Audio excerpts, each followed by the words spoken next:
Sir, अब तक हम क्या पढ़ चुके हैं? हमने वर्क डन के बारे में पढ़ा था। वर्क डन पॉजिटिव होता है, नेगेटिव होता है और जीरो होता है। सर, पॉजिटिव कब होगा? जिस डायरेक्शन में हमने फोर्स लगाई है, अगर उसी डायरेक्शन में क्या है, डिस्प्लेसमेंट किसकी? ऑब्जेक्ट की। जिस ऑब्जेक्ट पे आप फोर्स लगा रहे हो, तो वर्क डन कैसा हो जाएगा? पॉजिटिव हो जाएगा। सर, अगर फोर्स की डायरेक्शन ऑपोजिट है, किसके कंपैरिजन में? ऑब्जेक्ट की डिस्प्लेसमेंट के कंपैरिजन में। फोर्स इस डायरेक्शन में है, डिस्प्लेसमेंट इस डायरेक्शन में, दोनों ऑपोजिट है। तो इस केस में वर्क डन कैसा होगा? नेगेटिव होगा। सर, एक और केस था जहां पे आपकी डिस्प्लेसमेंट और फोर्स के बीच में एंगल कितना बन रहा था? 90 डिग्री। तो उस केस में आपका वर्क डन कितना था? जीरो। सर, जीरो क्यों था? हमने लास्ट क्लास में कॉस के बारे में कुछ चीजें पढ़ी थी। सर, कॉस है क्या? कॉस हमारी एक ट्रिग्नोमेट्रिक रेशियो है। सर, ट्रिग्नोमेट्रिक रेशियो क्या होता है? इसके बारे में ज्यादा चीजें हम टेंथ क्लास में पढ़ेंगे। सर, टेंथ क्लास में ज्यादा पढ़ेंगे? इतना ही पढ़ेंगे जितना मैं अभी पढ़ा रहा हूँ। हाँ, मतलब अलग अलग रेशियोज और आ जाएंगी, अभी सिर्फ हम कॉस पढ़ रहे हैं। Cos theta. थीटा यहाँ पे क्या होता है? एंगल। थीटा क्या होता है? एंगल। यहाँ पे आपको तीन एंगल याद रखने हैं। सर, कौन कौन से? एक तो जितने आपके नंबर आते हैं, जीरो। दूसरा, कईयों के नंबर आते हैं, 90। दूसरा, सभी सब्जेक्ट्स के मिला के नंबर आते हैं, कितने? 180 डिग्री। 0 डिग्री, 90 डिग्री और 180 डिग्री। ऐसे नंबर आते हैं कनिका। बाकी ओके। सर, अगर कॉस 0 डिग्री है तो उस केस में वैल्यू कितनी हो जाएगी? 1। अगर कॉस 90 डिग्री है, उस केस में वैल्यू कितनी हो जाएगी? और कॉस 180 डिग्री है, तो इस केस में वैल्यू -1। इसके बेसिस पे हमने फॉर्मूला पढ़ा था किसका? वर्कडन का। सर, वर्कडन का फॉर्मूला क्या होता है? Force into displacement. लेकिन यहाँ पे तो एंगल की बात नहीं हो रही। सर, फिर एंगल की बात कब होगी? जब हम फोर्स का पूरा फॉर्मूला वर्कडन का पूरा फॉर्मूला लिखेंगे, force into displacement into cos theta. Sir, displacement को एस से लिखो, ये लो, एफ एस कॉस थीटा। जो मैंने अभी एंगल्स की वैल्यू बताई, उससे आपको वैल्यू किसकी मिलेगी? कॉस थीटा की वैल्यू मिल जाएगी। सर, अगर मैंने डायरेक्शन ये रखी है किसकी? फोर्स की, और इसी डायरेक्शन में क्या हो जाए? डिस्प्लेसमेंट हो जाए, तो इन दोनों के बीच में एंगल कितना है? 0 डिग्री। क्योंकि इस डायरेक्शन में फोर्स है और इसी डायरेक्शन में क्या है? डिस्प्लेसमेंट। तो दोनों के बीच में एंगल कितना बन रहा है? कुछ भी नहीं। कुछ भी नहीं मतलब जीरो। और कॉस जीरो की वैल्यू क्या आ रही थी? 1। जब कॉस जीरो 1 हो जाएगा, तो वर्क डन कैसा हो जाएगा आपका? पॉजिटिव, क्योंकि पॉजिटिव 1 है। सर, दूसरा केस बताओ। अगर मैंने फोर्स लगाई है किस तरफ? आगे की तरफ। और डिस्प्लेसमेंट कहाँ है? ऊपर की तरफ। तो उस केस में एंगल कितना बना? तो यहाँ पे क्या आ जाएगा? Cos 90 degree. कॉस 90 डिग्री का मतलब क्या है? तो जब मैं जीरो से इस पूरी वैल्यू को मल्टीप्लाई करूंगा, आंसर कितना आएगा? F S zero. जीरो से आप कुछ भी मल्टीप्लाई करो या जीरो से आप कुछ भी डिवाइड करो, आंसर क्या होता है? जीरो। तो वर्क डन इस केस में क्या हो जाएगा? जीरो। सर, ये केस आएगा कब? एक एग्जांपल हमने पढ़ा था, जब लशिका, सॉरी, कनिका अपना सामान लेके ट्रेन से उतर रही है। उसने कुली को हायर किया। कुली ने बोला, चलो मैं सामान लेके जाता हूँ। कुली सर पे सामान रख के लेके जा रहा है। कनिका फिजिक्स पढ़ के गई थी। कनिका ने बोला, वर्क डन तो आपने किया ही नहीं है, पैसे तो मैं दूंगी नहीं। सिर्फ वर्क डन कैसे नहीं हुआ? जब सामान ऊपर रखा आपने, आप आगे की तरफ मूव कर रहे हो, आपकी मूवमेंट कहाँ है? आगे की तरफ। तो डिस्प्लेसमेंट कहाँ हो रही है? आगे की तरफ। लेकिन जो फोर्स लगा रहा है कुली, फोर्स कहाँ लगा रहा है? ऊपर की तरफ लगा रहा है। लगेज पे ऊपर की तरफ फोर्स लगा रहा होगा, तभी तो उसके सर पे रखा हुआ है। तो फोर्स की डायरेक्शन क्या है? ऊपर की तरफ। तो एंगल कितना बना दोनों में? 90 डिग्री। तो इस केस में वर्क डन क्या हो गया? जीरो। हाँ, क्योंकि फोर्स तो आपके ऊपर की तरफ लग रही है ना। हाँ, तो ऐसा भी हो सकता है कि फोर्स आपकी आगे की तरफ हो और डिस्प्लेसमेंट ऊपर की तरफ हो। दोनों के बीच में एंगल 90 होना चाहिए। सर, अगर एंगल 90 नहीं है, फिर हाँ, फिर उस केस में आपकी वैल्यूज आएंगी। आपको तीन ही याद रखने हैं। पॉजिटिव कब होगा? जब एंगल कितना है? जीरो। जीरो कब होगा? जब एंगल कितना है?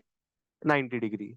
सर, तीसरा केस, आप फोर्स लगा रहे हो इस डायरेक्शन में, डिस्प्लेसमेंट हो रही है इस डायरेक्शन में। अब एंगल कितना हो गया इन दोनों के बीच में? 180 डिग्री। जैसे ही 180 एंगल हुआ, कॉस 180 पिक्चर में आ जाएगा। कॉस 180 की वैल्यू कितनी होती है? जैसे ही आप इस फॉर्मूले में -1 पुट करोगे, यहाँ पे माइनस आ जाएगा। तो वर्क डन कैसा हो गया? तो तीन केस थे। when the displacement is in the direction in which force is applied, then it is positive work done. If the displacement is in the opposite direction of the applied force, then it is negative work done. If the force is perpendicular to the displacement, then it is zero work done. हालांकि coolie से जाके ऐसे बोलना मैं तुमने काम नहीं किया, तुम्हें थप्पड़ पड़ मार देंगे वो। हम्म। नेगेटिव वाले का 180 का एग्जांपल फ्रिक्शन फोर्स होती है। सर कैसे? जब आप किसी बॉल को किक करते हो, उस टाइम पे बॉल कहाँ जा रही है? आगे की तरफ। तो जिस डायरेक्शन में आपने फोर्स लगाई थी उसी डायरेक्शन में क्या है? डिस्प्लेसमेंट। कैसा वर्क डन? पॉजिटिव। लेकिन उसी टाइम पे एक फोर्स उस पे एक्ट कर रही होती है जिसे हम क्या बोलते हैं? Frictional force. फ्रिक्शनल फोर्स की डायरेक्शन ऑपोजिट होती है किसके? डिस्प्लेसमेंट के। तो इस केस में क्या लग रहा होगा? Negative work done. हाँ जी। हाँ वही वाला। सर ये देखो, ये कौन है? नहीं नहीं, ये किसी का है। अरे कशी का, ये लो कशी का। हाँ, इसीलिए तो, वरना तो चिढ़ जाती। सर कशिका क्या खींच रही है? गाड़ी खींच रही है। तो जिस डायरेक्शन में फोर्स लगा रही है उसी डायरेक्शन में डिस्प्लेसमेंट है। पॉजिटिव होगा नेगेटिव होगा? अगर ऐसा होता कि ऑपोजिट डायरेक्शन में होता तो नेगेटिव। सर ठीक है। हाँ चलो। सर एक क्वेश्चन दो हमें, जो हमसे भी ना हो और आपसे भी ना हो। ये लो। A pair of bullocks. Bullocks तो पता है ना? हाँ फिर ठीक है। एक्सर्ट्स अ फोर्स ऑफ, तो ये किसकी वैल्यू मिल गई आपको? एफ की। The field being ploughed is, displacement कितनी है? How much work is done in ploughing the length of the field. Sir formula simple, work done equals to force into cos theta. Cos theta आप तभी picture में लाओगे जब आपको समझ ना आए। अब इसमें तो समझ आ रहा है ना, जिस डायरेक्शन में आप फील्ड कर, ट्रैक्टर वगैरह बुलक कार्ड वगैरह चला रहे हो, उसी डायरेक्शन में क्या हो रही होगी? फ्लोइंग हो रही होगी। तो सेम डायरेक्शन है। हाँ जी। कॉस थीटा वाला फॉर्मूला आपकी बुक में है ही नहीं, वो 11th 12th में पढ़ते हैं। क्योंकि आपके टीचर्स कहती हैं कि अरे हम पढ़ा रहे हैं तो फिर चलो मैं भी बता ही देता हूँ। हाँ जी। सर फोर्स कितनी है? सर हमें पता ही नहीं फोर्स कितनी है। 140। सर डिस्प्लेसमेंट कितनी है? 15। मल्टीप्लाई करना कितना आ रहा है? 2100। पक्का? Newton metre. सर अगर न्यूटन मीटर ना लिखे तो स्टैंडर्ड यूनिट क्या है उसकी? जूल। ठीक है। सर ये क्वेश्चन नोट करना है? हाँ नोट कर लो ये question.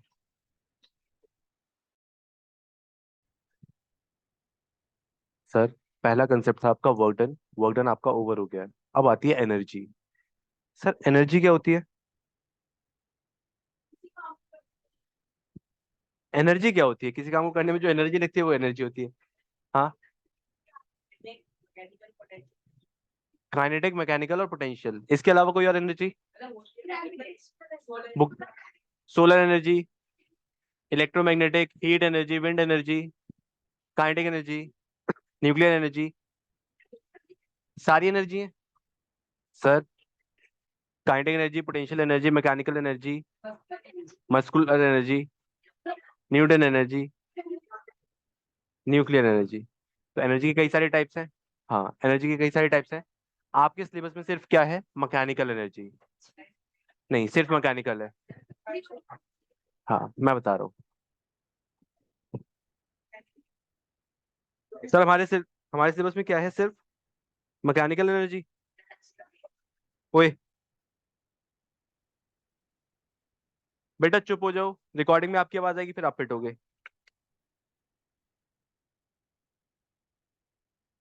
Sir mechanical energy, mechanical energy further दो कैटेगरीज में डिवाइड हो जाती है।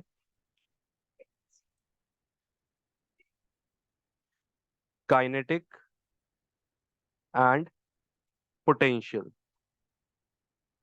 आपने कई बार आपकी टीचर को बोलते हुए सुना होगा कि आपके अंदर क्या है? पोटेंशियल। बट ये करती नहीं है या करता नहीं है। इसके अंदर पोटेंशियल बहुत है बट करता करते नहीं है। सर ऐसा क्यों? तो पोटेंशियल आपके अंदर स्टोर है या फिर आप एक्सप्रेस कर पा रहे हो पोटेंशियल को? Position based.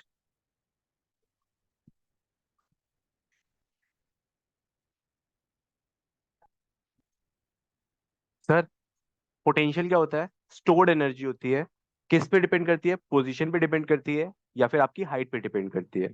सर आपकी इन द सेंस उस ऑब्जेक्ट की जिसकी हम बात कर रहे हैं। सर काइनेटिक क्या है? Energy associated to motion.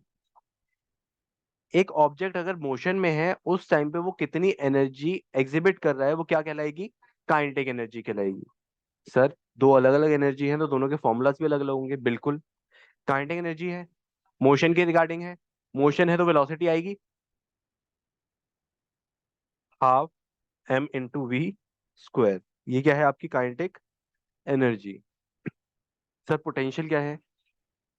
Potential energy equals to m g h, mass into gravity into height. Sir ये दो फॉर्मूले याद रखने हैं, हाँ ये दो फॉर्मूले बहुत ज्यादा इंपॉर्टेंट हैं।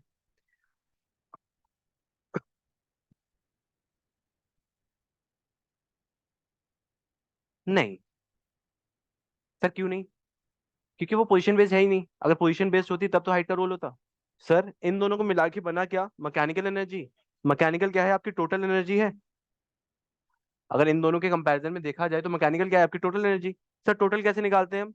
दोनों को ऐड कर दो। Total energy equals to kinetic energy plus. Sir kinetic कितनी है? यही होगा। यहाँ तक कोई दिक्कत परेशानी? नहीं। सर एक स्टेटमेंट हम पढ़ के आए थे चैप्टर नंबर 3 में, कंजर्वेशन ऑफ मास। पढ़ी थी? क्या थी statement? Mass can neither be created nor be destroyed in a chemical reaction. Same statement यहाँ पे आती है, बस वहां पे मास था, यहाँ पे क्या हो जाएगी? एनर्जी। अब उसी स्टेटमेंट को रिपीट करना है एनर्जी के साथ। Energy can neither be created nor be destroyed. बस इतनी। Energy can neither be created nor destroyed, it can only be converted from one form to another. कैसी बात कर दी सर आपने? एनर्जी क्रिएट नहीं होती। सोलर एनर्जी में हुआ क्या? सनलाइट आपके सोलर पैनल्स ने एब्जॉर्ब की, उसे कन्वर्ट कर दिया किसमें? इलेक्ट्रिकल में। तो सोलर कन्वर्ट हो गई किसमें? इलेक्ट्रिकल में। कोई नई क्रिएट नहीं हुई, कोई पुरानी डिस्ट्रॉय नहीं हुई। सर समझ ही नहीं आया क्या कह गए आप? हाँ हीट में होता है। चलो आपके लेवल पे बताता हूँ मैं। आपका पढ़ने का मन तो है नहीं। आपके पेरेंट्स क्या कहते हैं? देखो, फिर वो आपको डराते धमकाते हैं या फिर कोई प्राइस का लालच देते हैं, दो ही केस करते हैं। या तो पढ़ लो। हाँ, मतलब मेरे साथ तो ऐसा हुआ था, तुम्हारे साथ पता नहीं। हाँ, नहीं नहीं ऐसा नहीं। पढ़ ले पढ़ ले, नंबर नहीं आएंगे वरना। तो पेरेंट्स की एनर्जी आपके अंदर गई, आप उसे पढ़ाई में नहीं निकालते। आप क्या करते हो? और गेम्स खेलते हो। सर सेम चीज होती है। अब देखो, आपने सुना होगा जो आपके घर में इलेक्ट्रिसिटी आती है वो बेसिकली कैसे आती है? कोल को बर्न करके आती है।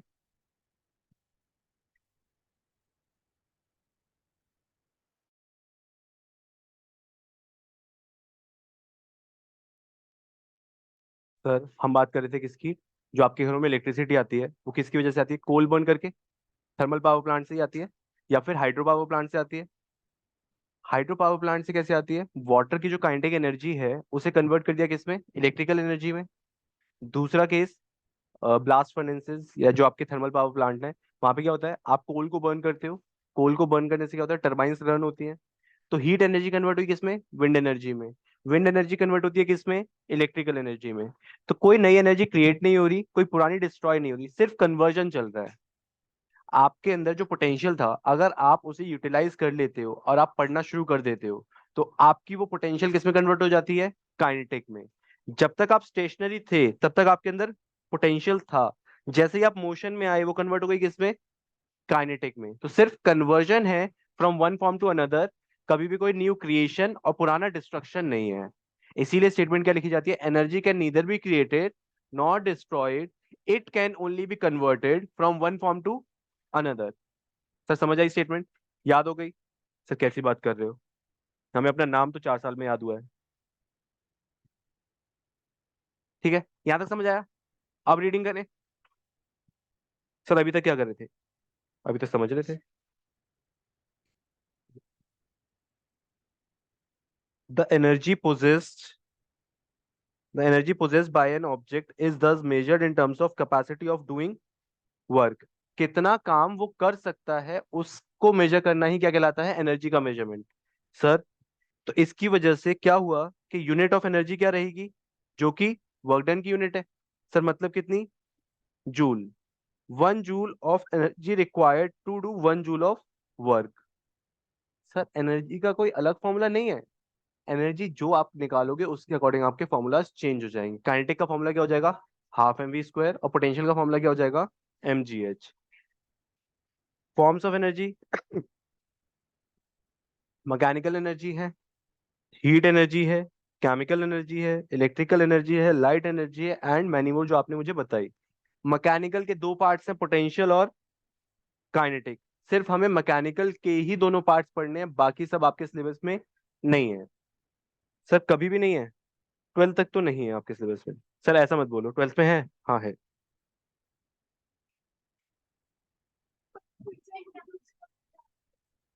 हम्म, मुझे पता है ना आप क्वेश्चन करोगे ही नहीं, क्योंकि आपका दिमाग जिंदा थोड़ी है, वो सो रहा है। सर काइनेटिक एनर्जी, काइनेटिक क्या है, मोशन के रिगार्डिंग एनर्जी है।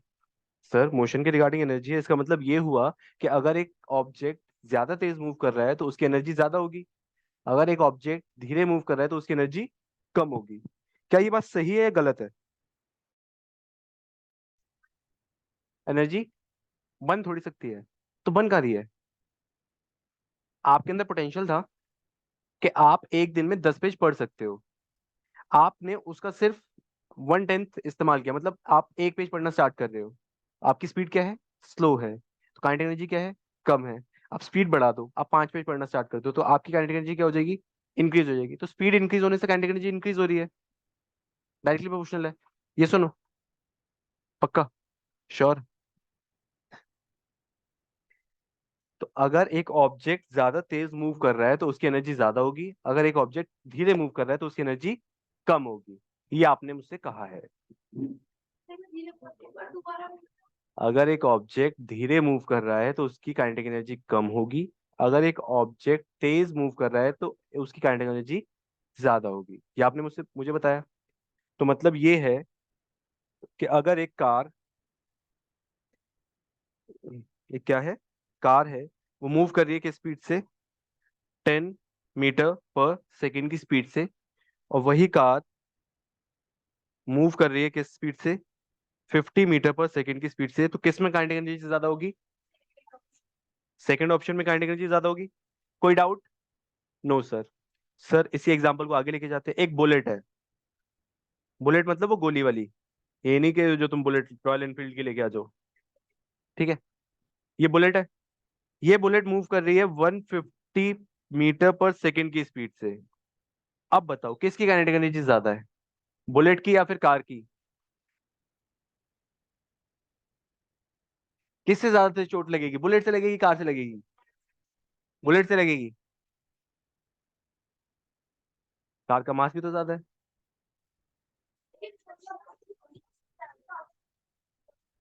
किसकी वेलोसिटी ज्यादा है, बुलेट की वेलोसिटी ज्यादा है और कार का मास ज्यादा है। तो अब बताओ एनर्जी किसकी ज्यादा हुई, कार की एनर्जी ज्यादा होगी, ऑब्वियस सी बात है। कंपैरिजन करना पड़ेगा आपको मास के बेसिस पे भी। क्यों? क्योंकि फॉर्मूला क्या है, हाफ एम वी स्क्वायर, तो मास भी और वेलोसिटी भी है। जब तक आपको दोनों वैल्यूज गिवन ना हो तब तक आप कंपेयर नहीं कर सकते। अगर सेम कार थी तो उसमें आप कंपेयर कर सकते, क्योंकि मास तो सेम ही रहेगा, सिर्फ चेंज क्या होगी, वेलोसिटी। वहां पे आपका आंसर ठीक था कि सेकंड पार्ट। यहाँ पे ना ही मैंने आपको कार का मास दिया है, ना ही मैंने आपको बुलेट का मास दिया है, सिर्फ मैंने क्या बता दिया आपको, वेलोसिटी। तो यहाँ पे इसमें आप कंपैरिजन नहीं कर सकते। मास बता दूं, चलो मास बता देता हूँ। बुलेट का मास है 20 ग्राम, इसका मास है 1000 kg। अब बताओ। हाँ, इसका मास कितना है 1000 kg, इसका मास है 20 ग्राम। अब बताओ किस में काइनेटिक एनर्जी ज्यादा होगी? सेकंड वाले में ज्यादा होगी। सोच लो एक बार दोबारा।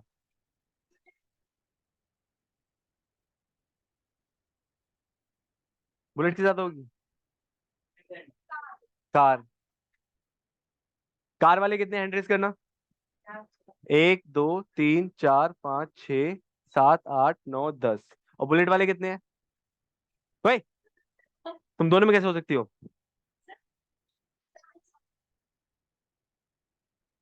उसमें नहीं उठाया था, चलो फिर इस वाले में।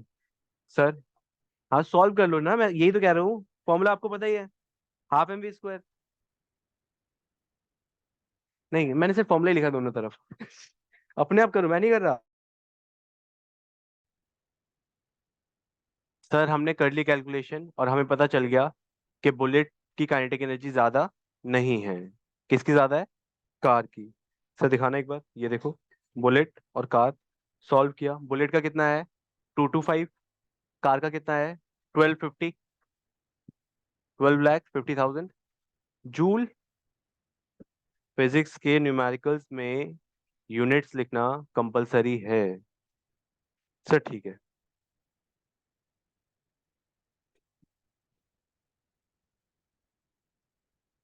सर, काइनेटिक एनर्जी की definition: the kinetic energy of a body moving with a certain velocity is equal to the work done on it to make it acquire that velocity. Sir, इतनी बड़ी डेफिनेशन याद करनी पड़ेगी? हाँ, definition तो आपको याद करनी पड़ेगी। उसके साथ जो डेरिवेशन पूछी जाती है इस चैप्टर से, वो भी काइनेटिक एनर्जी की डेरिवेशन है। सर कैसे डिराइव करेंगे? थर्ड लॉ ऑफ मोशन याद है? क्या था? 2as equals to v square minus u square. अगर मैं यहां से s की वैल्यू निकालूं तो क्या आएगी? V square minus u square upon में 2a। सर ये कैसे आई, समझ नहीं आया। यहां से 2s डिवाइड में चला गया, कितना आ गया? V square minus u square equals to में 2as। वर्क डन का फॉर्मूला याद है? Work done equals to force into displacement. Force का formula mass into acceleration. Force का फॉर्मूला मास इंटू। अगर मैं वर्क डन के फॉर्मूले में ये वैल्यूज पुट कर दूं, मास इंटू एक्सेलरेशन, और एस की वैल्यू कितनी है? V square minus u square upon में 2a। ए से ए कैंसिल कर दूं, सर फिर कितना आ गया ये? Work done equals to 1/2 m v square minus u. अगर मैं बात कर रहा हूं किसी ऑब्जेक्ट की जो इनिशियली किस पे है, रेस्ट पे, तो यू कितना हो जाएगा उसका? 0 हो जाएगा। तो फिर इसी फॉर्मूले को रेक्टिफाई करके मैं क्या लिख सकता हूँ? Half into m into v square minus, sir ये कितना हो गया? Half m v square. किसकी वैल्यू आई है? वर्क डन की। सर वर्क डन क्या होता है? वर्क डन इज, जब भी आपको ऐसा केस दे रखा हो जिसमें इनिशियल वेलोसिटी क्या है, 0 है, तो आप डायरेक्ट कौन सा फॉर्मूला लगा सकते हो? Half m v square. अगर आपके पास ऐसा क्वेश्चन है जहां पे इनिशियल वेलोसिटी भी है और फाइनल वेलोसिटी है, तो आप ऊपर वाले फॉर्मूले का यूज कर सकते हो। अदरवाइज इनिशियल के लिए अलग काइनेटिक एनर्जी निकाल लो, फाइनल के लिए अलग काइनेटिक एनर्जी निकाल लो, दोनों को क्या कर दो माइनस, तो नेट ऑफ आपका आ जाएगा। सर समझ कुछ भी नहीं आया? जब आप क्वेश्चन कराओगे तब समझ आएगा। हाँ, क्वेश्चन में कराऊंगा। हाँ, पहले डेरिवेशन लिखनी है। Derive the formula of kinetic energy. Derive the formula of kinetic energy. हाँ, यूज हमने पहले कर लिया। ऐसा ही होता है हमारे साथ। हम चीजें यूज पहले कर लेते हैं, मतलब हमें बाद में पता चलता है। जैसे चैप्टर 3 में था, केमिकल फॉर्मूले हमने पहले बता दिए। वैलेंसी कैसे निकालते हैं वो हमने चैप्टर 4 में सीखा था। डेरिवेशन ऑफ काइनेटिक एनर्जी लिख लोगे? सर पहले ये फॉर्मूला लिखना है, फिर ये फॉर्मूला लिखना है, फिर यहां से आगे चलना है।